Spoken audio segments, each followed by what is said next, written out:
welcome back to the Politics of Survival. I'm your host, Tara Reade. I'm really happy tonight to be with someone who I got to meet in Spaces. And Mario is this gentleman who's been doing Spaces with a bunch of people, and Kim.com and some other people, and Pyotr Kurzin, who's on our show tonight. And you probably heard our spirited debate about Ukraine, but we also are quite like-minded in a lot of other subject matters. And I found his origin story and just things about him really fascinating. And I wanted to bring him on the show tonight to talk more about some of his views and also what he's doing and his Substack. So welcome, Pyotr Kurzin. Hi, thanks so much for having me. I'm sorry about my throat. I'm getting it back, but no, it's okay. My name is rather odd, particularly with accent. It's a beautiful name. It's very good. I'm proud of it. It's just odd.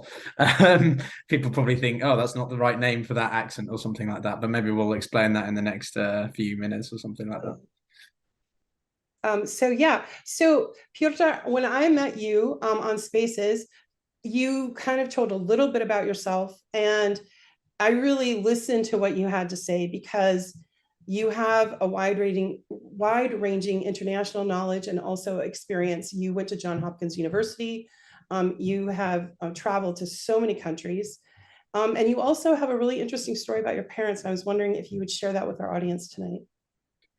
Yeah. So my background is a bit nuanced in the sense that I was born in the UK, but my mother is, well, she's the most quintessentially British person, to be honest with you. If you think I sound plummy British, you should see her. She loves her tea. She has, I don't know, sort of thing. My father, on the other hand, is Russian and very Russian. Comes from central southern Siberia, just outside the third largest city called Novosibirsk, specifically in a town which in Russian is known as Akademigorodok, or in English, which means academy town.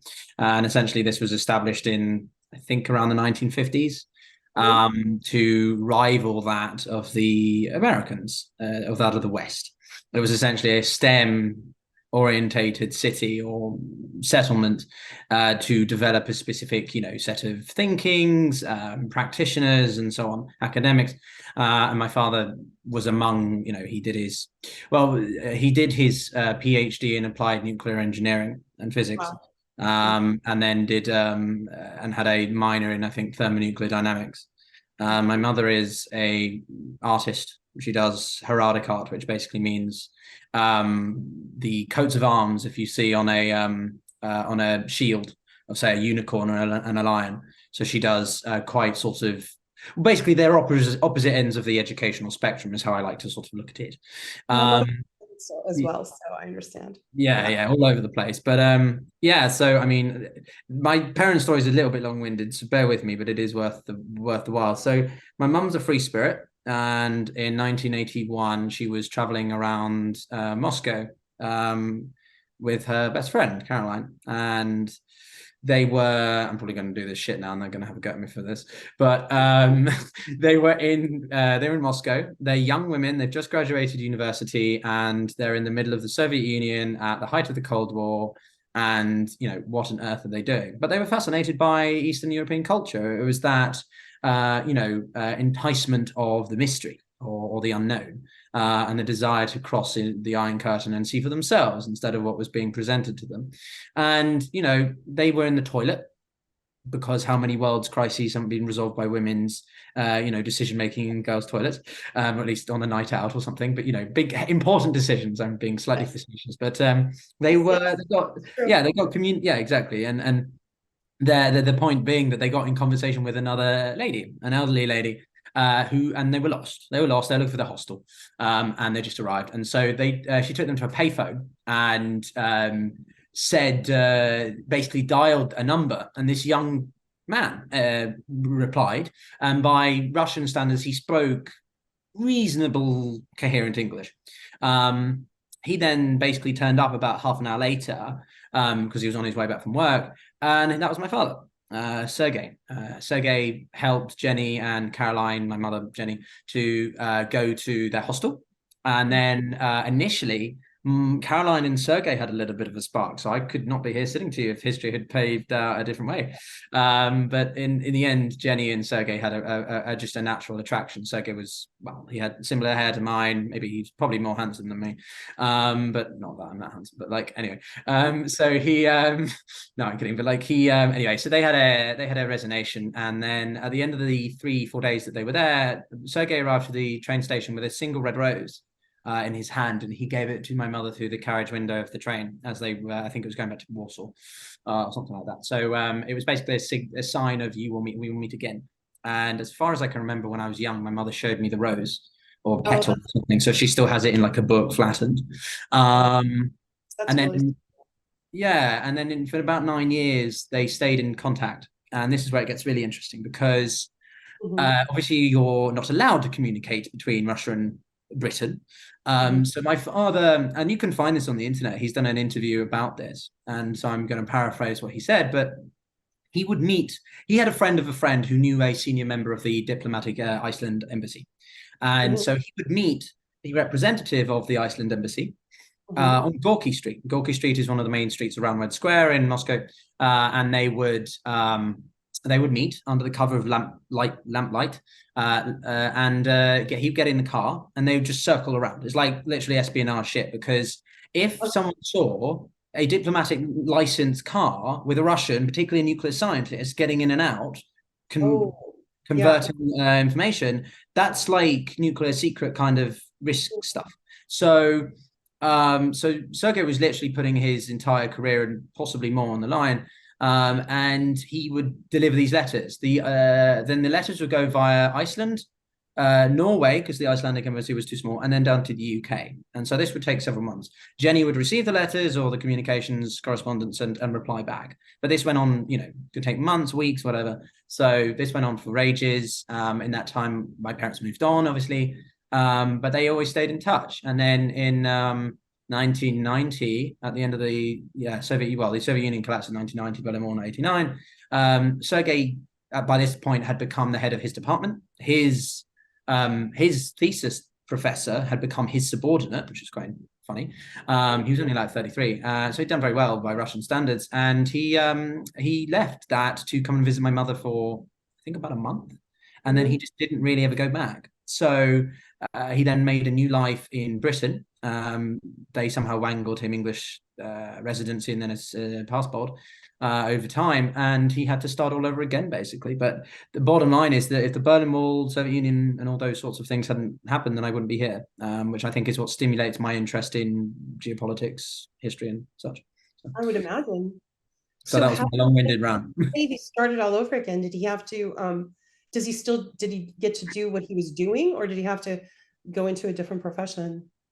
I mean, he was able to leverage his expertise to a certain extent, but initially he started off by by just going as a door-to-door salesman, basically, literally, for someone who was probably smarter or got a better degree. Not that accounts for everything, of course, but like going around and being treated. That's amazing. Yeah. I mean, but he had to deal with some tough things in the early 90s. My parents have said they wrote over like 500 letters. It's not like being, I'm whinging about applying to jobs in the 21st century. They had to hand physically write some of the letters. My mother at the time was working in what's known as the College of Arms in London, and she bought my father his first car, a 1960-something Lada. Russian Lada, of course. So there's my father driving around southern England in sort of 1992 in a, can I swear on the show? Fucking Lada. Sorry, no, bloody Lada. Like Lada, for those of you that don't know, it's a very popular, pretty much main Russian car, but it's sort of like a Vega or like I don't know. What would you compare it to? It's not a posh car. A piece of shit. A Lada is basically a shell. It's a very box-like car. It was made to be sort of the workman's car, and it became quickly sort of very cheap Soviet-style piece of thing that could be produced en masse. Oh, funny she got a Lada. That's hilarious. In England. Yeah, well, it was cheap, but also my mother was not as she wasn't in the position of sort of she was somewhat self-sufficient, had family would support her, but she wanted to do it for herself. And she at this point had my sister, who was 6, 7 years old when Sergei arrived. So he basically became her de facto father, because Emily's father had there were some unfortunate issues concerning him. But so my mother was a single mother in the late 80s in London, sort of doing this sort of Oh, thing. wow. That's why I have so much respect That's for amazing. She sounds amazing. women's rights and just I don't know women, like I don't know, I look to my mother very much as an important symbol of just respect for individuals who do different difficult things, and particularly women who face things in I don't know, not even the West, just in really difficult places. So yeah, so he was driving around parts of London, southeast England in a Lada, just trying to find his way, and then eventually he got into consulting in sort of natural resources and commodities. And because this is the 90s, Russia and the whole Soviet Union space was now basically a free-for-all, and because he had a lot of subject matter expertise but also obviously knowledge, he could speak the language, he's a native. He began to well, I'll never forget it when my father said he was asked by one of the senior people who was interviewing people to bring them on as a consultant. He said, you don't like he was like, your English isn't the best, but you clearly know more about this subject matter than the others do, i.e. his the other people they were looking at potentially hiring. And basically what Sergei was doing apparently was writing things in the margin, like sort of, well, no, I don't agree with this, in broken English or whatever, Oh, okay. so he knew the technical matters concerning like the physics and the science of it, but his English wasn't the best. So he went to dinner one night with some person, and they were basically, what did he say? Who on earth are you? Like, what are you? What are you doing here? Tell me your story. A bit like you've asked me, perhaps more polite. And so Sergei just brain divulged all this random information, and eventually they took him on, and he became he went into natural commodities and stuff. So he took a big U-turn. Very, very good. Well, it's really interesting. So what part of England near the sea? Is that where Yeah. you? So yeah, southeast England, Yes. Sussex. Yeah, it's beautiful there. And I recognize your accent. You can see a cat in the So back of your. it's a strange thing, but I have this thing where I don't know why, but I can hear an English accent and spot the region. Oh, okay. I just saw your Yeah. cat, by the way. Your cat was looking at your Oh crystal. yeah, my cat wants to come up and it's Sorry, wants to be I'm a big animal lover, so I'll deflect the conversation whenever I see an animal. I'm like, oh, let's talk about the. Yeah, I love my kitties. I have a horse, as you know, too, named Charm that I like. Well, so the audience, for them to know, so they didn't know all of this about you, and it's really fascinating. And I know the part of England that you grew up in, which is just if you haven't been there, you have to go there because it's beautiful by the sea, and a lot of it kind of reminds you of Jane Austen novels and things like that, really. But